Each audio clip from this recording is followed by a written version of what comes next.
67वीं BPSC 2021 का form भराना आज से शुरू हो गया है। इसके बारे में आप लोगों को ए टू जेड प्रोसेस बताएंगे, कैसे फॉर्म फिलअप करना है, फ़ोटो सिग्नेचर ऑप्शनल विषय कैसे चूज करना है, पेमेंट कैसे करना है। तो आप इस वीडियो को पूरा देख लीजिए। फॉर्म भरते समय आपको किसी भी प्रकार का मिस्टेक नहीं करना है। यह बीपीएससी का ऑफिशियल वेबसाइट है। यहाँ पर लेफ्ट साइड में आप देखिएगा तो अप्लाई ऑनलाइन का लिंक दिया हुआ है, यहाँ पर सेक्शन है, इस पर आपको क्लिक करना है। क्लिक करने के बाद यहाँ से एक नया वेबसाइट ओपन होगा और उसी के माध्यम से आपको फॉर्म फिलअप करना है। यहाँ पर आप देख सकते हैं बीपीएससी ऑनलाइन एप्लीकेशन। चलिए इस पर क्लिक करते हैं। क्लिक करने के बाद यहाँ से एक नया वेबसाइट ओपन हो रहा है और इसी वेबसाइट के माध्यम से आपको फॉर्म फिलअप करना है। यहाँ पर आइएगा, वेबसाइट में तो दो सेक्शन दिया हुआ है। सबसे पहला यहाँ पर लॉगिन का सेक्शन है। तो जब आप रजिस्ट्रेशन कीजिएगा तो यूज़र नेम पासवर्ड मिलेगा। इसके बाद यहाँ पर नीचे में कैप्चा है और लॉगिन कीजिएगा। तो यह जो है रजिस्ट्रेशन कंप्लीट होने के बाद है। रजिस्ट्रेशन सबसे पहले आपको करना है, इसके बाद लॉगिन करके photo signature qualification details payment ये सब आपको करना है। तो यहाँ पर आप नीचे में आइएगा तो जितने भी बीपीएससी में वैकेंसी दी जाती है सभी का यहाँ पर लिस्ट दिया हुआ रहता है। तो अभी एक तरह की वैकेंसी है और डेट है 30 सितंबर से 5 नवंबर 2021 लास्ट डेट है। लास्ट डेट पेमेंट का 5 नवंबर, फॉर्म भरने का भी लास्ट डेट है 5 नवंबर 2021। और फॉर्म भरने के लिए यहाँ पर अप्लाई ऑनलाइन का सेक्शन दिया हुआ है, इस पर आप क्लिक कीजिएगा, लिंक है। क्लिक करने के बाद यहाँ पर आ जाएगा रजिस्ट्रेशन फॉर्म। अब यहाँ पर आपको सभी डिटेल्स फिलअप करना है। डिटेल्स जो भी यहाँ पर आपको फिलअप करना है सभी 10th सर्टिफिकेट 10th मार्कशीट के अकॉर्डिंग होना चाहिए। 10th मार्कशीट पर नाम का जो भी स्पेलिंग दिया हुआ है हूबहू यहाँ पर आपको फिलअप करना है। यहाँ पर कैंडिडेट फर्स्ट नेम में देखिएगा तो यहाँ पर फर्स्ट नेम है, मिडिल नेम है, लास्ट नेम है। यहाँ पर एक चीज़ आप अच्छे से समझ लीजिए, जिसमें भी स्टार लगा हो, यहाँ पर आपको स्टार दिख रहा है, इसमें आपको हर चीज़ फिलअप करना पड़ेगा। और जिसमें स्टार नहीं है उसमें आप नहीं भी फिलअप करते हैं तो कोई दिक्कत नहीं है। अगर आपका नाम 3 शब्द का है तो फर्स्ट नेम में एक शब्द फिलअप कीजिएगा, मिडिल नेम में सेकेंड और लास्ट नेम यानी सर नेम थर्ड यहाँ पर फिलअप करना। अगर आपका नाम 2 ही शब्द का है, जैसे राम कुमार आपका नाम है, तो फर्स्ट नेम में राम देना है, लास्ट नेम में कुमार देना है, मिडिल नेम को छोड़ देना है। फादर्स नेम यहाँ पर है तो 10th सर्टिफिकेट के अकॉर्डिंग हूबहू इसमें आपको फिलअप करना है। इसके बाद हस्बैंड नेम है, यह विवाहित महिलाओं के लिए है, यह ज़रूरी नहीं है, आप इसको फिलअप कर सकते हैं। अगर आप मैरिड है तो इसमें आपको फिलअप करना है। इसके बाद है मदर्स नेम, तो 10th सर्टिफिकेट के अकॉर्डिंग फिलअप कीजिए। डेट ऑफ बर्थ यहाँ से आपको फिलअप करना है। अपना date of birth 10th certificate के अकॉर्डिंग सही तरीके से फिलअप कीजिएगा। नाम, father's name, date of birth, category में आप बिल्कुल भी मिस्टेक नहीं कीजिएगा। अगर आप मिस्टेक करते हैं तो वेरिफिकेशन के समय आपको दिक्कत हो सकता है। बाकी चीज़ें में अगर मिस्टेक हो भी जाता है तो बहुत ज़्यादा दिक्कत नहीं होता है। नाम, father's name, date of birth, category में बिल्कुल भी आपको गलती नहीं करना है। अगर बाई चांस मिस्टेक हो जाता है तो 5 नवंबर से लेकर 15 नवंबर तक करेक्शन का भी डेट दिया जाएगा। तो उस बीच में आपको जो भी मिस्टेक हुआ उसमें सुधार कर लेना है। इसके बाद है यहाँ पर विवाहित अविवाहित पूछा जा रहा है, तो यहाँ से आप चूज कर लीजिएगा जो भी आप हैं। मेल फीमेल यहाँ पर ट्रांसजेंडर से रिलेटेड है तो इसमें से आपको एक चूज करना है। आधार नंबर है तो आधार नंबर ज़रूरी नहीं है फिलअप करना। यहाँ पर आप देखिएगा स्टार नहीं लगा हुआ, अगर आप नहीं भी फिलअप करते तो भी आपका फॉर्म सबमिट हो जाएगा, वैसे आप फिलअप कर दीजिएगा। इसके बाद है यहाँ पर सिटीजन पूछा जा रहा है तो क्या आप भारतीय है, यह पहले से यस सिलेक्ट है। इसके बाद इसमें पूछा जा रहा है are you permanent resident origin of state of Bihar, क्या आप बिहार के मूल निवासी। अगर आप बिहार से हैं तो यस पर यहाँ पर आपको सिलेक्ट करना है। अगर आप दूसरे स्टेट से हैं तो नो पर सिलेक्ट कीजिएगा। यस पर सिलेक्ट करने के बाद ही आपको आरक्षण का लाभ मिलेगा। इसके बाद पूछा जा रहा है कि आप रिजर्व कैटेगरी से है। अगर आप रिजर्व कैटेगरी से है तो यस सिलेक्ट कीजिएगा। अगर आप नो करते हैं तो ऑटोमेटिक आप जनरल कैटेगरी में आ जाइएगा, यहाँ पर यस सिलेक्ट कीजिएगा। इसके बाद आप जिस भी कैटेगरी से आते हैं यहाँ पर कैटेगरी सही तरीके से आपको फिलअप करना है। और विज्ञापन में लिखा हुआ है कि अभी ही आपको जाति प्रमाण पत्र बना लेना है, इसलिए आप अगर आरक्षण का यहाँ पर लाभ ले रहे हैं तो कास्ट सर्टिफिकेट अभी ही बना लीजिएगा। और यहाँ से आप जिस भी कैटेगरी से आते हैं SC ST EBC और BC हो गया EWS, जिस भी कैटेगरी से आते हैं यहाँ से अपना कैटेगरी सिलेक्ट कीजिएगा। इसके बाद यहाँ पर पूछा जा रहा है फ्रीडम फाइटर। अगर आपके दादाजी नानाजी स्वतंत्रता सेनानी है और भारत सरकार द्वारा पेंशन मिल रहा है तो यहाँ पर आप फ्रीडम फाइटर का लाभ ले सकते हैं। इसके लिए सर्टिफिकेट अलग से बनाना पड़ता है और फ्रीडम फाइटर का अलग से कट ऑफ जाता है, इसके लिए अलग से सीट भी रिजर्व रहता है। तो यहाँ पर यह सिलेक्ट कीजिएगा तो उससे संबंधित आपको सर्टिफिकेट भी वेरिफिकेशन में दिखाना पड़ेगा। अगर नहीं है तो नो सिलेक्ट कीजिएगा।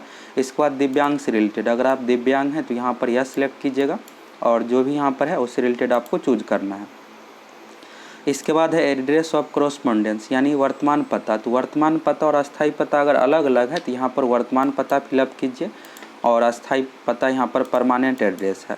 अगर दोनों सेम है तो यहाँ पर दोनों आपको फिलअप करना है। वर्तमान पता में भी आप अस्थायी पता जो भी आपका जहाँ घर है आधार कार्ड पर जो भी दिया हो यहाँ पर सिलेक्ट कीजिएगा। एड्रेस लाइन 1 में विलेज का नाम, सेकेंड में आप पोस्ट ऑफिस का नाम, थर्ड में थाना का नाम दीजिएगा, स्टेट में बिहार, डिस्ट्रिक्ट यहाँ से आप अपना सिलेक्ट कर लीजिएगा, पिन कोड यहाँ पर आपको देना है, पिन कोड भी सही तरीके से दीजिएगा। परमानेंट एड्रेस अगर सेम ही है तो सेम ही यहाँ पर आपको देना है। इसके बाद यहाँ पर पूछा गया है विज्ञापन में जो भी क्वालिफिकेशन डिटेल्स है, बीपीएससी के फॉर्म भरने के लिए ग्रेजुएशन किसी भी विषय से होना चाहिए। ग्रेजुएशन का जो डेट रखा गया है पास होना चाहिए, 5 नवंबर 2021 तक आपका रिजल्ट आ जाना चाहिए। तो अगर रिजल्ट आ गया है तो इस फॉर्म को भर सकते हैं। तो यहाँ पर यह सिलेक्ट करना है आपको, नो कीजिएगा तो आ जाएगा यहाँ पर sorry you are not eligible, तो यस ही आप रहने दीजिएगा। इसके बाद यहाँ पर ईमेल आईडी, तो ईमेल आईडी सही तरीके से फिलअप कीजिएगा और यहाँ पर ईमेल वेरीफाई भी किया जाएगा। जो भी आप ईमेल आईडी दीजिएगा उसको आप मोबाइल में लॉगिन पहले से कर लीजिएगा, मोबाइल में लॉगिन होना चाहिए। और यहाँ पर गेट ओटीपी पर आपको क्लिक करना है। गेट ओटीपी पर क्लिक कीजिएगा तो आपके ईमेल आईडी पर एक पासवर्ड आएगा, 4 से 5 6 डिजिट का यहाँ पर आएगा। जो भी 6 डिजिट का पासवर्ड रहेगा इसमें आपको इंटर करना है। इसके बाद मोबाइल नंबर है, मोबाइल नंबर यहाँ पर आप इंटर कीजिएगा 10 अंक का।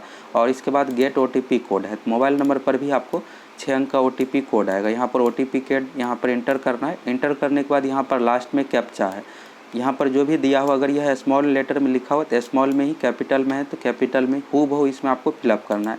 फिलअप करने के बाद यहाँ पर रजिस्ट्रेशन का जो प्रोसेस है आपका कंप्लीट हो गया। अब आपको सबमिट रजिस्ट्रेशन पर क्लिक करना है। इस पर क्लिक करने के बाद सबमिट रजिस्ट्रेशन पर क्लिक करने के बाद आपका रजिस्ट्रेशन हो जाएगा और स्क्रीन पर आपको रजिस्ट्रेशन नंबर, यूज़र नेम और पासवर्ड दिखेगा। इसको आप नोट कर लीजिएगा और स्क्रीनशॉट ले लीजिएगा। अब आपको पेमेंट और फॉर्म जो फिलअप करना है यूज़र नेम पासवर्ड से दोबारा से आपको ऑनलाइन पोर्टल पर आना है और यहाँ पर लॉगिन सेक्शन दिया हुआ है, यूज़र नेम दीजिएगा। यूज़र नेम रजिस्ट्रेशन के समय जो आपको स्क्रीन पर दिख रहा है सेम यहाँ पर फिलअप करना है, पासवर्ड भी उसी में दिया हुआ रहता है। और यहाँ पर कैप्चा हूबहू फिलअप करके लॉगिन करना है। तो चलिए लॉगिन करते हैं। लॉगिन करने के बाद यहाँ पर डैशबोर्ड सेक्शन में रजिस्ट्रेशन के समय जो भी आप डिटेल्स फिलअप किए हैं, नाम, father's name, date of birth, यहाँ पर सब कुछ आपको दिखेगा। एक बार आप अच्छे तरीके से चेक कर लीजिएगा। अगर इसमें किसी भी प्रकार का मिस्टेक है तो यहाँ पर करेक्शन का ऑप्शन है, अपडेट रजिस्ट्रेशन इन्फॉर्मेशन, यहाँ पर क्लिक करके अभी आप अपडेट कर सकते हैं। अगर सही है बिल्कुल तो यहाँ पर नीचे में आ जाना है पेमेंट सेक्शन। पेमेंट सेक्शन पर क्लिक करके आपको पेमेंट करना है। पेमेंट करने के बाद फिर आप फॉर्म फिलअप कर सकते हैं। तो चलिए पेमेंट सेक्शन पर क्लिक करते हैं और फिर आगे का प्रोसेस देख लीजिए। तो यहाँ पर आपका पूरा डिटेल्स आ जाएगा, इसको आप चेक कर लीजिएगा। अब चलिए यहाँ पर प्रोसीड पर क्लिक करते हैं। क्लिक करने के बाद यहाँ पर पेमेंट का इस तरह से ऑप्शन आ जाएगा। आप ATM card, debit card, UPI किसी भी माध्यम से ऑनलाइन पेमेंट कर सकते हैं। पेमेंट करने के बाद आपको दोबारा से ऑनलाइन पोर्टल पर आ जाना है और लॉगिन करना है। लॉगिन करने के बाद इस तरह से ऑप्शन आएगा। अब यहाँ पर एप्लीकेशन फॉर्म का ऑप्शन है। अगर पेमेंट सक्सेस नहीं रहेगा तो पेमेंट का ही ऑप्शन आएगा। और अगर आप पेमेंट कर दिए हैं या फिर फेल्ड हो गया है तो 24 घंटे का आप वेट कर लीजिएगा। इसके बाद आपको फॉर्म फिलअप करना है। वैसे तुरंत आ जाता है पेमेंट सक्सेस होने पर। तो एप्लीकेशन फॉर्म पर यहाँ पर क्लिक कीजिएगा। अब आपको यहाँ से क्वालिफिकेशन डिटेल्स, फ़ोटो, सिग्नेचर और भी ऑप्शनल सब्जेक्ट ये सब चूज करना है। तो चलिए यहाँ पर एप्लीकेशन फॉर्म पर क्लिक करते हैं। क्लिक करने के बाद शुरू में आपका बेसिक डिटेल्स आएगा, जो भी आप यहाँ पर फिलअप किए हैं बेसिक डिटेल्स। इसके बाद आपको जो यहाँ पर चूज करना है, यहाँ पर एक पहले से सिलेक्टेड है, दिव्यांग से रिलेटेड और फ्रीडम फाइटर, ये सब पहले से सिलेक्ट है। यहाँ पर आपको यहाँ भरना है। यहाँ पर पूछा जा रहा है कि आप बिहार सरकार के सरकारी सेवक, अगर आप बिहार सरकार के अंतर्गत किसी भी पोस्ट पर है तो यहाँ पर यस सिलेक्ट कीजिएगा। अगर आप जॉब में नहीं है तो नो सिलेक्ट कीजिएगा। अगर आप यस सिलेक्ट करते हैं तो यहाँ पर पूछा जाएगा, आप ऑफिस का नाम पूछा जा रहा है, किस पद पर है, ये सब आपको फिलअप करना है। इसके बाद यहाँ पर freedom fighter ex service man से रिलेटेड है, ये तो पहले ही नो सिलेक्ट किया था। अब यहाँ पर इसको समझ लीजिए, चौथे नंबर पॉइंट को, ये आपके लिए ज़रूरी है। यहाँ पर लैंग्वेज चूज करने का है और ऑप्शनल सब्जेक्ट। तो यहाँ पर देखिएगा तो लैंग्वेज में 3 सब्जेक्ट, हिंदी है, इंग्लिश है, उर्दू है। बिहार की राजकीय भाषा हिंदी है, दूसरी भाषा जो है उर्दू है और इंग्लिश भी यहाँ पर दिया हुआ है। यहाँ जो संबंधित है यह मेंस एग्जाम से संबंधित है, यानी मेंस एग्जाम आप किस भाषा में देना चाहते हैं। मेंस एग्जाम में 4 पेपर होता है, Hindi, GS paper 1, GS paper 2 optional. आप किस भाषा में लिखना चाहते हैं, इसमें आप किसी भी प्रकार का बदलाव नहीं कर सकते, तो इसलिए आप सोच समझ कर यहाँ पर फिलअप कीजिएगा। तो चलिए यहाँ पर हिंदी सिलेक्ट कर देते हैं। इसके बाद है ऑप्शनल सब्जेक्ट। तो ऑप्शनल सब्जेक्ट यहाँ पर टोटल 34 सब्जेक्ट दिया हुआ है, जिसमें से आप कोई भी अपने अकॉर्डिंग चूज कर सकते। तो इसको सावधानी से चूज करना है, इसमें भी आप किसी भी प्रकार का बदलाव नहीं कर सकते। जैसे यहाँ पर ज्योग्राफी दिया हुआ है और कोड यहाँ पर जो है 13 है। तो चलिए यहाँ पर इसको सिलेक्ट कर देते हैं। यहाँ पर आप देख सकते हैं ज्योग्राफी आ गया, कोड 13 है। इसके बाद यहाँ पर मोबाइल नंबर और एड्रेस, बेसिक डिटेल्स जो कि पहले फिलअप किए थे यहाँ पर है। और लास्ट में यहाँ पर है कि आप हिंदी में पढ़ना लिखना जानते हैं, तो यह पहले से यह सिलेक्ट है, यह ज़रूरी है। अगर आप नो सिलेक्ट कीजिएगा तो फिर फिलअप नहीं होगा। बिहार में हिंदी ज़रूरी है। इसके बाद यहाँ पर नेक्स्ट पर आपको क्लिक करना है। क्लिक करने के बाद यहाँ पर नेक्स्ट पर क्लिक करने के बाद अब आपको 9वें नंबर में यहाँ पर क्वालिफिकेशन डिटेल्स फिलअप करना है। फॉर्म भरने के लिए जो टाइम दिया जाता है 20 मिनट का, तो सब कुछ आप पहले से तैयार रखिएगा और 20 मिनट में फिलअप कर लीजिए। अगर आप 20 मिनट में नहीं फिलअप कर पाते हैं, दोबारा से फिर से लॉगिन करना पड़ेगा, फिर से आपको फिलअप करना पड़ेगा। यहाँ पर आप देख सकते हैं टाइमर चल रहा है, 10 मिनट 42 सेकेंड अब बचा हुआ है। तो चलिए यहाँ पर क्वालिफिकेशन डिटेल्स में मैट्रिक का है, तो यहाँ पर दिया हुआ है सब्जेक्ट, तो मैट्रिक में ऑल सब्जेक्ट होता है, तो ऑल यहाँ पर देना है। सेशन, तो मैट्रिक का सेशन क्या है तो यहाँ पर आप दे सकते हैं। इसके बाद है उत्तीर्णता वर्ष, तो किस साल मैट्रिक पास किए, संस्थान का नाम यहाँ पर दीजिएगा, बोर्ड का नाम, तो अगर आप बिहार से पास है तो BSCB पटना या फिर Bihar school examination board Patna. और यहाँ पर प्राप्तांक देना है, मार्क्स कितना आया है, फुल मार्क्स कितना था। तो बिहार में अब जो परीक्षा ली जाती है 10th की 500 मार्क्स की, तो 500 में कितना है। और आप अगर पहले पास किए 2008-9 में, तो मार्कशीट पर से देख करके आपको फिलअप करना है। परसेंटेज मार्क्स निकाल करके यहाँ पर फिलअप करना है। इसके बाद इंटरमीडिएट में भी सेम इसी तरह से, तो इंटरमीडिएट में साइंस, आर्ट, कॉमर्स इस तरह से होता है, तो यहाँ पर सब्जेक्ट में आप साइंस या फिर फिजिक्स, केमिस्ट्री, बायोलॉजी इस तरह से आप दे सकते हैं। इसके बाद है सत्र, तो सत्र में यहाँ पर साइंस का दे दीजिएगा। मैट्रिक के बाद जो भी 11वीं 12वीं का सेशन है, उत्तीर्णता वर्ष यहाँ से दे देना है, संस्थान का नाम, बोर्ड का नाम, प्राप्तांक आपको देना है, पूर्णांक, फुल मार्क्स कितना है, परसेंटेज निकाल करके देना है। ग्रेजुएशन तक यहाँ पर कंपलसरी है फिलअप करना है, ग्रेजुएशन भी आपको यहाँ पर देना है। सब्जेक्ट पूछा जा रहा है तो सब्जेक्ट यहाँ पर दे सकते हैं, किस विषय से ग्रेजुएशन हुआ है। ऑनर्स सब्जेक्ट का नाम आप यहाँ पर दे दीजिएगा, हिंदी, अंग्रेजी या मैथ से जिस भी विषय से ऑनर्स है, ऑनर्स का नाम यहाँ पर दे देना है। सेशन दे देना है आपको, 3 साल का ग्रेजुएशन होता है। और पासिंग ईयर यहाँ पर देना है, संस्थान का नाम, बोर्ड का नाम यहाँ पर आपको देना है, विश्वविद्यालय का नाम इसमें आपको दीजिए, फिलअप करना है। और मार्क्स यहाँ पर दीजिएगा, टोटल मार्क्स कितना परसेंटेज आया। इसके बाद अदर्स है, अगर आपके पास PG, MA, MSc का डिग्री है तो फिलअप करना चाहते तो फिलअप कर सकते हैं, वैसे कंपलसरी ग्रेजुएशन तक है। इसके बाद यहाँ पर पूछा जा रहा है, अगर आप इससे पहले जॉब कहीं कर रहे हैं तो उससे रिलेटेड अगर आप डिटेल्स देना चाहते हैं तो यहाँ पर दे सकते हैं। अगर आप जॉब में हैं तो ज़रूर यहाँ पर फिलअप कर दीजिएगा, यस पर सिलेक्ट कीजिएगा। इसके बाद यहाँ पर पूरा डिटेल्स आ जाएगा। चलिए यस पर क्लिक करते हैं। यहाँ पर जॉब किस प्रकार का है, परमानेंट है या टेम्प्रोरी, टेम्प्रोरी यानी अस्थायी, कॉन्ट्रैक्ट बेसिस पर इससे रिलेटेड हो गया, तो परमानेंट पर सिलेक्ट कीजिएगा। फिर यहाँ पर आपको सब कुछ देना है, कौन से पोस्ट पर है, कब से जॉब कर रहे हैं, ये सब आपको डिटेल्स देना है। और अगर आप जॉब में नहीं है तो नो ही रहने देना है आपको। इसके बाद यहाँ पर पूछा जा रहा है कि आपको किसी भी परीक्षा में यानी सरकारी, बिहार लोक सेवा आयोग या विश्वविद्यालय या अन्य आयोग द्वारा जितने भी परीक्षा ली जाती है, तो किसी एग्जाम आपको डिवार्ड किया गया या आयोग घोषित किया गया है, तो यहाँ पर आपको सिलेक्ट करना है। अगर किया गया है या कितने साल के लिए किया गया है। एग्जाम में चीटिंग से रिलेटेड 3 साल 5 साल के लिए डिवाइड किया जाता है, तो इससे रिलेटेड आपको यहाँ पर फिलअप करना है। अगर नहीं किया गया है तो नो यहाँ पर आपको रहने देना, इसको नो ही रहने दीजिएगा। अगर किसी एग्जाम में आपको निष्कासित किया गया उसी कंडीशन में आपको यह सिलेक्ट करके फिलअप करना है। अब इस बार एक नया चीज़ जोड़ दिया गया यहाँ पर 12वें नंबर पॉइंट में। यहाँ पर कहा जा रहा है उम्मीदवार ने जिन स्थानों पर विगत 3 वर्षों में 6 माह से अधिक निवास किया उसका विवरण दे। यानी पिछले 3 साल में आप 6 माह से अधिक जहाँ भी रहे हैं उसका डिटेल्स यहाँ पर देना है। निवास का स्थान का नाम, कब से कब तक रहे हैं, डेट यहाँ पर साथ देना है, मूल पता, एड्रेस उसका बताना है यहाँ पर। तो अगर आप जॉब में है या फिर दूसरे जगह आप जॉब कर रहे हैं, दूसरे स्टेट में या फिर दूसरे ज़िला में जॉब कर रहे हैं, तो ज़रूर इसमें आप फिलअप कर दीजिएगा।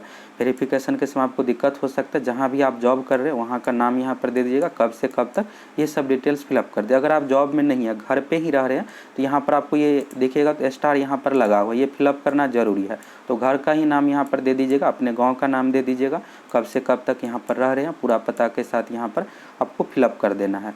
इसके बाद यहाँ पर देखिएगा तो हाइट पूछा जा रहा है। हाइट यह जो है DSP पोस्ट के लिए सिर्फ है, बाकी पोस्ट में हाइट और चेस्ट नहीं मापा जाता है। DSP पोस्ट पुलिस से रिलेटेड है, इसलिए इसमें हाइट और चेस्ट मापा जाता है, बाकी दौड़ नहीं है। इसमें मार्क्स के आधार पर ही सिलेक्शन होता है। तो आपकी जो भी हाइट है सेंटीमीटर में यहाँ पर देना है, फीट में और इंच में यहाँ पर पूछा जा रहा है। इसके बाद है छाती की चौड़ाई, तो चेस्ट माप करके आपको दे देना है। यहाँ पर 32 इंच मांगा जाता है DSP पोस्ट के लिए। और हाइट में यहाँ पर आप विज्ञापन में देख सकते हैं, इस तरह से आपको इसमें फिलअप कर देना। इसके बाद यहाँ पर कहा जा रहा है, एक तरह से आप कह सकते हैं 15वें नंबर पॉइंट एक तरह से गवाह हुआ।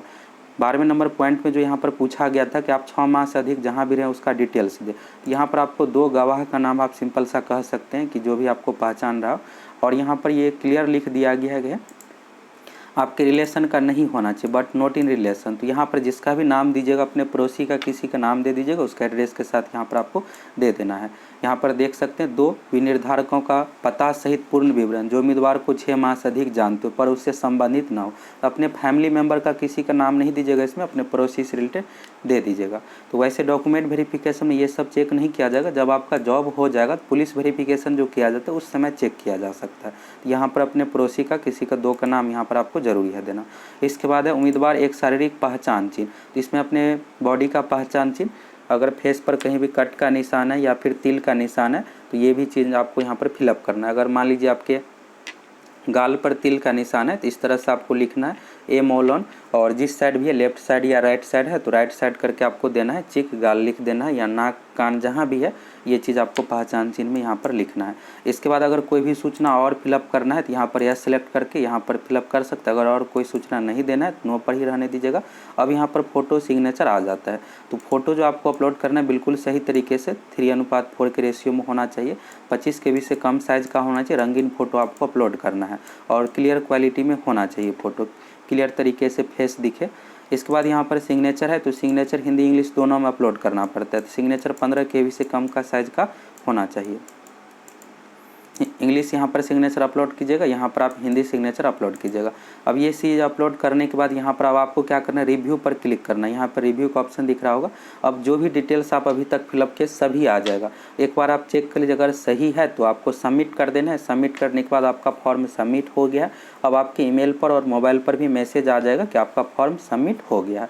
अब आपका एडमिट कार्ड बिल्कुल जारी होगा। यहाँ पर जो आपको सिर्फ डॉट होगा, इस बार जो बदलाव किया गया 15वें पॉइंट में और 12वें नंबर पॉइंट में। तो 12वें नंबर पॉइंट में यही पूछा जा रहा है कि आप पिछले 3 साल में 6 माह से अधिक जहाँ भी रहे यहाँ पर एड्रेस डिटेल्स दे देना है। अगर आप जॉब में नहीं है, घर पे ही रह रहे हैं तो घर का ही एड्रेस इसमें दीजिएगा। आप घर का एड्रेस के साथ कब से कब तक यहाँ पर एड्रेस के साथ दे दीजिएगा। इसके बाद यहाँ पर एक तरह से पूछा जा रहा है कि 6 माह से अधिक जो आपको जानता हो जहाँ भी आप रहे हैं तो उससे रिलेटेड 2 व्यक्ति का यहाँ पर आपको नाम देना है। तो अगर आप गांव में ही रह रहे हैं, अपने घर पे ही रह रहे हैं तो फैमिली मेम्बर का इसमें नहीं कहा जा रहा, बट नॉट इन रिलेशन। तो आप अपने पड़ोसी का किसी 2 का नाम यहाँ पर आप दे सकते हैं जो आपको जान रहा हो। तो यह जो है पुलिस वेरिफिकेशन से संबंधित है। जब आपका जॉब हो जाएगा तो उस समय चेक किया जाएगा पुलिस वेरिफिकेशन के समय। तो इस तरह से आप बिल्कुल सावधानी से फॉर्म फिलअप कर लीजिए अच्छे तरीके से। फॉर्म भरते समय आपको किसी भी प्रकार का मिस्टेक नहीं करना है।